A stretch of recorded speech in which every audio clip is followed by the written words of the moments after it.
Chers petits observateurs, mercredi 18 h. Alors aujourd'hui, je ne vais pas vous le cacher, je vais me régaler parce qu'on va vous présenter une Jaguar XK8, moteur V8.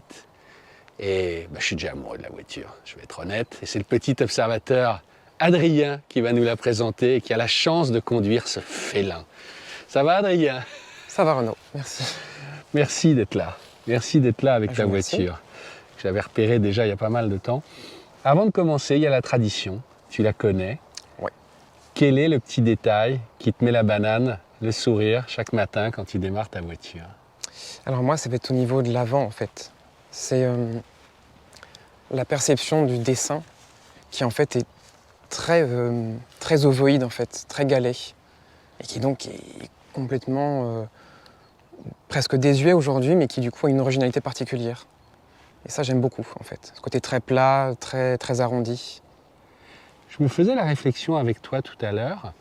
Dans la calandre, tu me disais que ces deux petits butoirs, en fait, étaient un clin d'œil complètement assumé à la Type E, c'est ça? Un clin d'œil aux absorbeurs de choc de la Type E, oui. D'accord. Qui était conçu pour le marché américain et français. D'accord. Parce qu'il y en a certaines qui avaient des grilles et en fait, les premières, c'était comme ça, c'est ça? Oui, en fait, les grilles, c'était vraiment les dernières générations de XKR.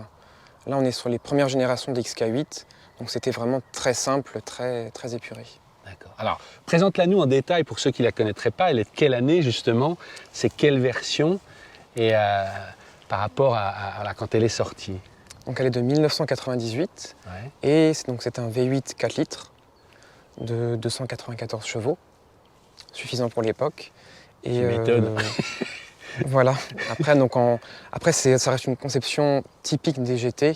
Donc ça reste un moteur longitudinal, boîte de vitesse 5 rapports et propulsion. D'accord. Mais alors, je ne sais pas quel âge tu as, mais comment on a envie d'avoir une XK8 comme ça dans sa vie? Est-ce que c'est un choix très raisonné ou comment elle est venue à toi dans ta vie? Viens, on fait le tour ensemble. Comment elle rentre dans ta vie, cette voiture? En fait, c'est dans le quartier où je travaille. Il y en avait 2 ou 3 qui étaient toujours gardés dans la rue, donc pas en très bon état, mais qui avaient appartenu à des gens qui habitaient dans le quartier. Et je tombais amoureux en fait du côté différent. On ne fait plus du tout ça aujourd'hui. C'est très plat, c'est très rond, c'est GT. Il n'y a aucune agressivité dans le dessin, contrairement à ce qu'on demande aujourd'hui à une voiture un peu sportive. Et j'aime bien ce côté désuet en fait. Ça, c'est le mot que j'ai trouvé, c'était désuet. Mais justement, au début, tu t'es dit j'en aurais une ou tu t'es dit non, c'est pas pour moi? Parce que dès qu'on dit Jaguar V8, on se dit que c'est trop luxueux pour soi. C'est ce que je me suis dit, ouais. Je me suis dit pas pour moi. Mais après, je me suis renseigné, plus que renseigné, et je me suis dit que je pourrais tenter le coup. Jusqu'au jour où j'ai dit je me lance, je fais un crédit, parce qu'il faut bien, et je l'achète. Attends, on va aller dans l'ordre, c'est vachement intéressant. Oui. Tu dis finalement je peux. Qu'est-ce qui a fait basculer le je peux? Parce qu'on peut le dire avant, tu avais une Smart Roadster, hein, c'était ta première voiture. Donc Julien, donc tu es quelqu'un de doublement très bien, parce que tu as presque les 2 voitures préférées. Eh oui. Mais justement, pour que les gens comprennent ce qui serait tenté, qu'est-ce qui a fait le déclic quand tu as commencé à te renseigner? En fait, je me suis renseigné sur la conception de la voiture. Est-ce qu'il y a des choses qui sont techniquement très évoluées, voire trop évoluées, qui pourraient tomber en panne et qui pourraient coûter une fortune? Ce genre de choses, en fait. C'était la consommation, j'avais peur de la consommation aussi.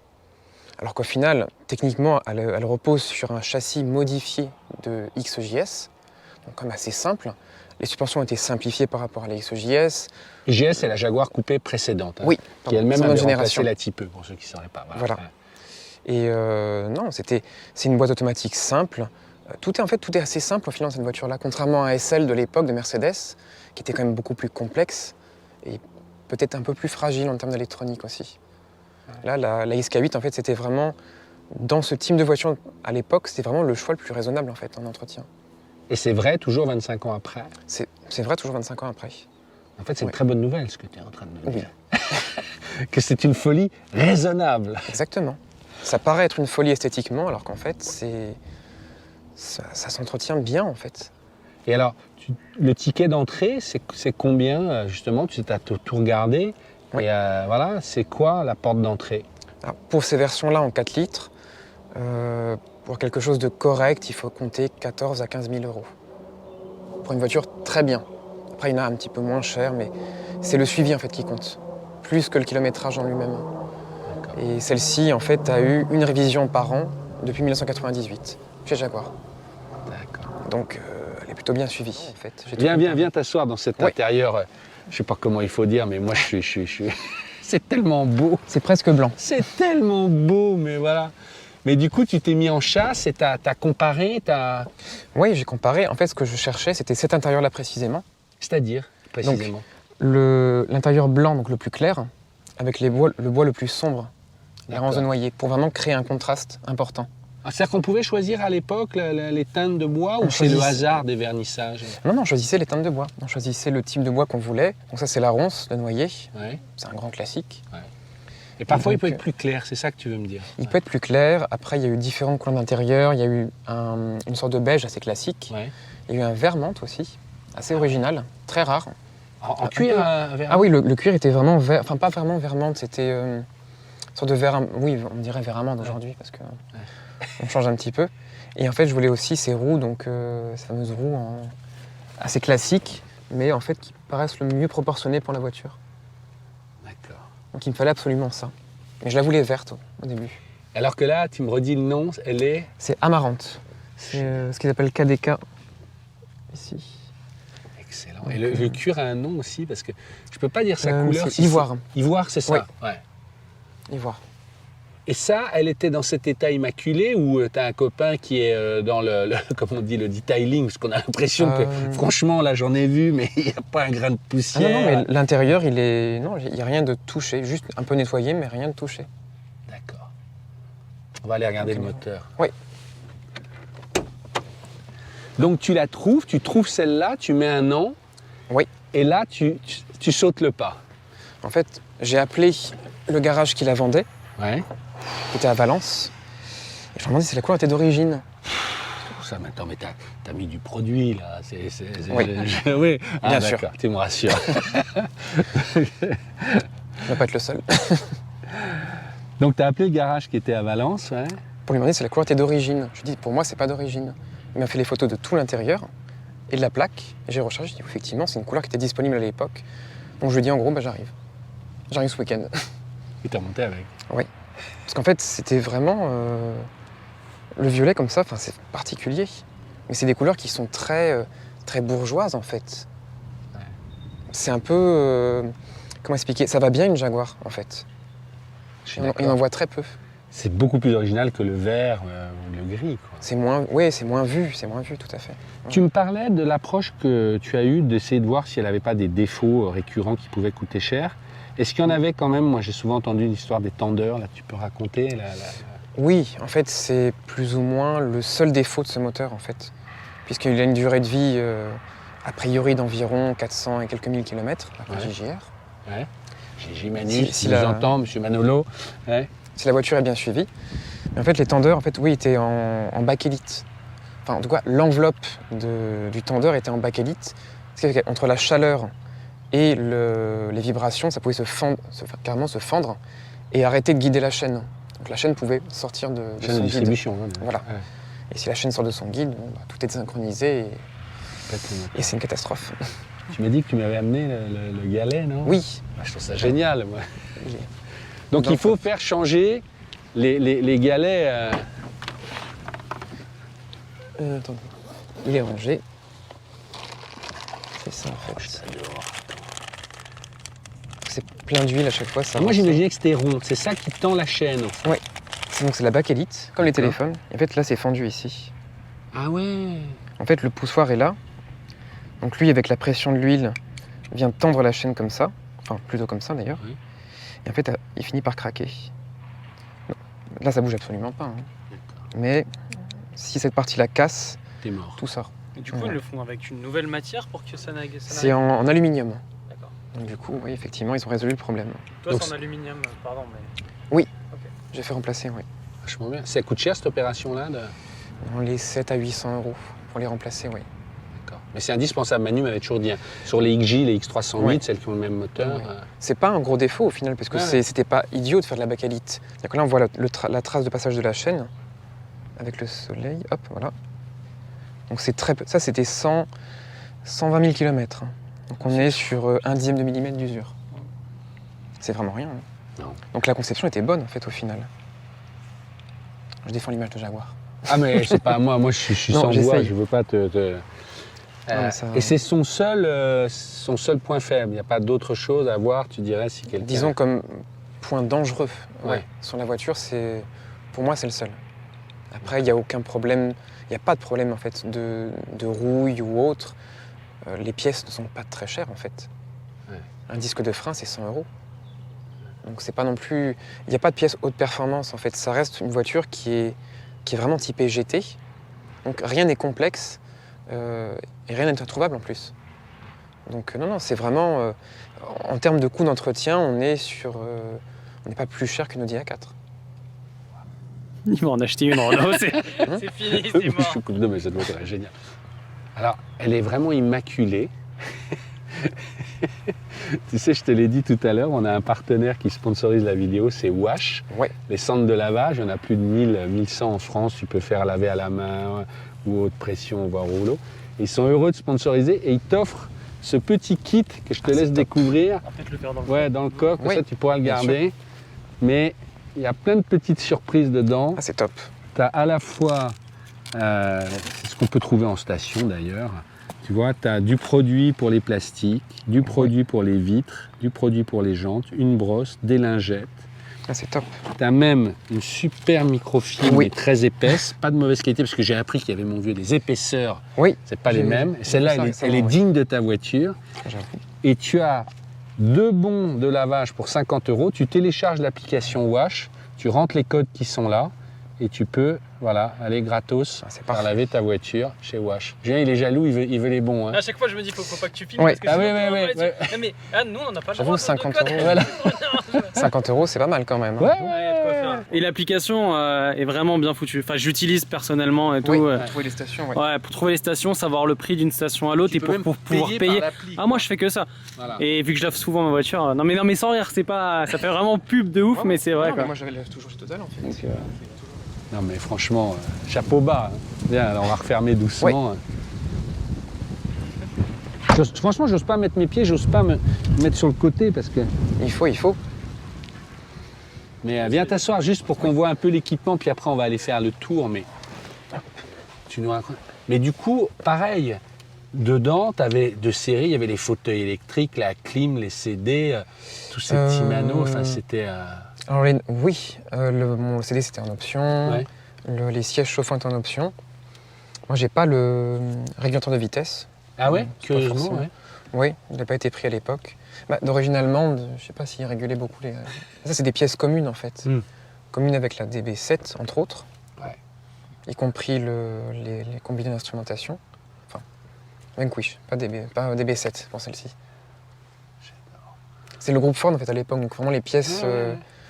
Et ce qui, encore une fois, est un gage du coût d'économie, parce que les choses coûtent moins cher et on les retrouve. D'économie, puis de fiabilité sur le nombre de productions. En fait, ils se sont rendus compte que des pièces qui étaient utilisées dans de nombreux véhicules, en fait, ont une certaine fiabilité à force. On retrouve les grandes clés fortes, c'est ce style-là, non? Je Oui. reconnais le barillet. Il y a une très longue tige, non, de mémoire, Exactement. avec des tas de petits. On dirait une herse, tu sais, pour donner des coups, si je me souviens bien. Oui, Ouais, c'était c'est ça. ça, ouais, j'avais les mêmes dans le. C'est ça. Sur un transit aussi. Oui, c'est ça, c'est ça. Ouais. Voilà. Ouais, mais c'est pas très grave. Non, franchement, c'est les groupes. De toute façon, les groupes automobiles. Ouais.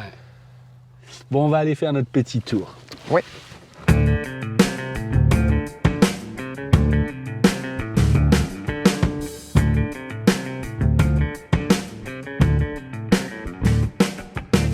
C'est facile à conduire. Il y a rarement eu plus facile que ça. Non, mais il faut le dire, les gens. En fait, c'est très assisté au niveau du volant, mais c'est pas mou pour autant. C'est-à-dire que ça reste une direction hydraulique. Les suspensions sont très souples, mais c'est double triangulé. Donc, ça tient quand même le cap. C'est pas non plus. Ça ne manque pas d'agilité non plus. Il ne faut pas trop lui en demander. Ça reste quand même une voiture très confortable et qui est faite pour faire beaucoup de kilomètres. Donc on n'est pas du tout sur une vocation vraiment à enchaîner des virages ou autre. C'est pas du tout la philosophie de la voiture.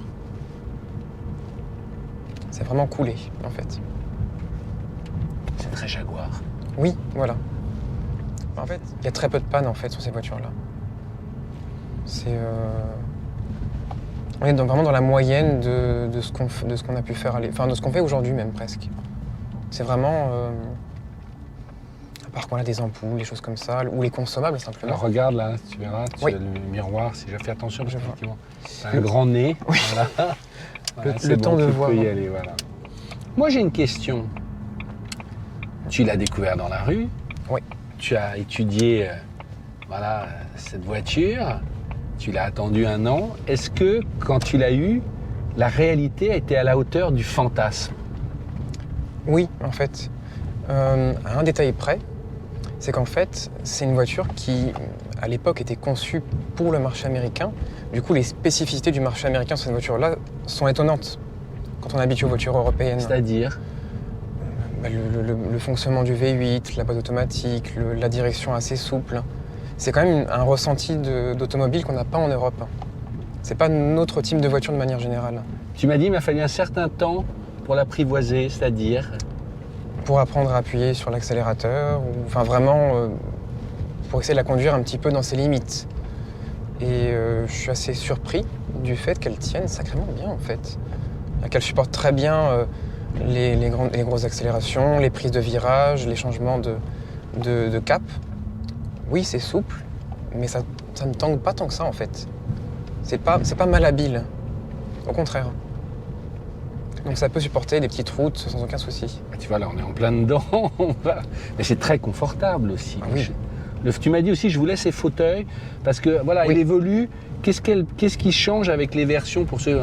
Après, il y a un appui-tête, c'est ça? Tout à fait. En fait, sur les versions restylées, donc il y a effectivement des petites retouches esthétiques sur l'extérieur, mais surtout, ils ont changé les sièges. Parce que ceux-ci étaient réputés fragiles, bon, au fonctionnement en tout cas. Tu veux dire l'électricité ou le... Non, peut-être l'assise, peut-être que D'accord, c'était cassée, un peu, quoi. oui, peut-être un peu violente Ouais. ou autre. Mais après, c'est vrai que ça casse un peu, ça donne un côté, enfin, comment dire, ce sont des fauteuils classiques. Oui, on perd ce côté très unique. Hein. Oui, qui ressemblait vraiment en fait aux voitures des années 60. En fait, ce dessin, ce matelassé, c'était vraiment le typique de l'époque. Et du coup, c'était déjà l'époque du néo-rétro, avant la Mini. Ouais, c'est vrai. C'est ça en fait. Ouais. On reprend la calandre de la Type E, on reprend le bombé de la carrosserie, on reprend le dessin des sièges. Et en fait, l'anecdote des designers de l'habitacle, c'est qu'en fait, la boiserie de la planche de bord reprend la forme de l'aile d'un Spitfire. Ah oui? Partie plate en bas, Ouais. arrondie en haut. Je crois que j'avais entendu ça, Ouais. effectivement. Il est vraiment dessiné comme ça. Je reviens sur les moteurs aussi. Oui. On parle tout le temps des R, des versions plus puissantes, mais d'abord toi qui connais bien la voiture, il y a eu combien de types de moteurs et lesquels tu recommandes en fait? Il y a eu combien d'évolutions? En fait, il y a eu 2 versions de moteurs de base. Donc Ouais. le 4 litres, comme celui-ci, Ouais. qui développait 294 chevaux, qui ensuite a eu l'ajout d'un compresseur sur la XKR en 98, et donc qui portait la puissance à 367 chevaux. Ouais. Et ensuite en 2000, au restylage du modèle, il y a eu en fait le moteur a été retravaillé à 4 litres 2, réalisé. Donc la puissance, on a quasiment gagné 10 chevaux à peu près sur les XK8, donc c'est pas énorme. Mais les compresseurs ensuite sur les XKR sont allés jusqu'à 400 chevaux. D'accord. Donc à fin 2005. C'est très velouté, on sent. Hein. Oui. On a l'impression d'avoir une danette, hein, comme je dis. C'est souvent le cas des V8, mais une danette fraîche, j'entends. Ah oui, les rapports passent sans aucun à-coup. C'est vraiment très... Et la boîte tenait aussi dans la durée, faut pas où elle a une durée de vie. C'est une boîte ZF. Ouais, donc ça, c'est bien, alors. Parmi les meilleurs fabricants. C'est des boîtes solides, en fait, on les retrouve sur les séries 7 à l'époque, sur les Audi A8. Enfin, beaucoup aussi série 5, je crois. Donc c'est des boîtes qui tiennent vraiment dans le temps et qui ne sont pas très chères à faire réparer aussi. Donc au cas où... Ah, mais alors, on va prendre le problème à l'envers. Oui. Est-ce qu'elle a un défaut? À part le tendeur, fais gaffe, hein, parce que tu vois, ils arrivent vite, les gens. Mais là, plus tu m'en parles, plus je ne lui vois que des qualités. Belle, fiable, pas cher, on trouve tout. Allez, dis-moi des petites choses qui t'agacent quand même. Les choses qui agacent, le freinage. C'est-à-dire? En fait, elle freine. Le freinage manque un peu de mordant. Et en fait, c'est pas un très bon freinage, même pour l'époque. En 1911 mettait 10 mètres de moins Ah ouais. pour freiner. Ouais, C'est un 10 peu mètres, dommage. c'est 10 vies, quoi. Ouais. 10 mètres, c'est 2 voitures. C'est pas le meilleur freinage qu'on puisse trouver. Ça peut s'améliorer, je pense, mais voilà, faut pas non plus. C'est un freinage qui est endurant, mais qui n'est pas, qui ne mord pas autant qu'une BMW ou qu'une Porsche. Donc, c'est un peu dommage. Pour une voiture quand même qui était à ces prix-là à l'époque. Ça, c'est à mon avis, son plus gros défaut. Et sinon, dans les petits détails, à manœuvrer en ville, parce que j'ai l'impression qu'elle est très longue. Chaque fois qu'on a passé un angle, j'ai eu peur que on la voit ou c'est compliqué? Alors, il y a de grands porte-à-faux, avant et arrière. Disons qu'on ne sait jamais vraiment où est le capot jusqu'au moment où on finit par toucher. C'est chiant, ça. Donc là, on est à peu près sûr d'être arrivé au bout. Mais, Même ouais, moi, non. je l'ai senti, tu vois, là, quand même. Disons que les places en créneau sont faciles à gérer malgré tout. Ouais. Mais en fait, le problème, c'est les trottoirs. C'est-à-dire que comme la carrosserie est complètement arrondie, on ne voit pas les roues. On ne sait jamais où est sa roue. C'est un peu embêtant pour se garer. Et alors, le mot de la fin, parce qu'on va arriver, mais est-ce que le cabriolet t'avait tenté? Et que peux-tu me dire, moi qui ai très envie d'un cabriolet, sur ce que tu sais des versions cabriolet? Alors, moi, je suis pas très cabriolet de base, Ouais. quelle que soit la voiture. Mais c'est vrai qu'une fois décapotée, elle est pas mal. C'est une belle voiture. Mais moi, je préférais vraiment le coupé. Mais le cabriolet a toutes les mêmes moteurs, même. Tout à fait, oui. Après, C'est vraiment j'ai la vu- même voiture. J'imagine qu'elle n'a pas la même rigidité après, malgré tout. Non, parce que c'est un châssis un petit peu ancien quand même, donc on n'a pas les renforts qu'on peut avoir sur les voitures actuelles. Bon, Adrien, je crois que d'abord, moi, tu viens de me convaincre, il fallait pas me pousser beaucoup, mais franchement, moi, je peux que te féliciter. Merci. Tu auras envie de la revendre un jour ou. Enfin, si tu devais en changer, est-ce qu'il y a d'autres voitures qui te font fantasmer dans cet esprit-là? Parce qu'on voit que tu as eu une approche Oui. très rationnelle. Ouais, Et ouais. si tu la quittais, ça serait pourquoi? Peut-être une Aston Martin DB7. Ah ouais. Ah ouais, tu passes le stade. Ouais. C'est la même base, après déjà le prix du neuf n'était pas le même, Ouais. et la cote occasion non plus. Mais passer au V12 peut-être, Ah ouais. mais pas tout de suite. D'accord. Il faut trouver le budget. Si vraiment tu veux, je te présenterai Philippe Nemeth qui en a une, tu sais, qui est une Oui, du design, oui, avec plaisir. qui la connaît bien, sa Ouais. voiture. Voilà, bon, on pourrait parler des heures, mais bon, merci beaucoup. Merci à toi. Vive Jaguar, la voiture n'est pas morte. Si vous aussi, vous voulez nous présenter votre auto, qu'elle soit moderne, qu'elle soit ancienne, qu'elle soit électrique, populaire, luxueuse, on aime tout ce qui roule sur POA. Vous nous envoyez un mail à petite observation automobile tout attaché avec ds@gmail.com, quelques photos, un rapide descriptif. Ayez conscience que si on vous appelle, il faudra venir nous présenter la voiture en semaine, en région parisienne. On change un peu d'endroit, parfois c'est ici, là, près de Rambouillet, mais ça peut être, voilà. Donc, et puis, voilà, on a plus de 3-4 000 voitures en attente, donc soyez patients, mais on garde tout, et si votre voiture retient notre attention, on vous appellera, et vous viendrez nous la présenter, ici ou ailleurs. À bientôt.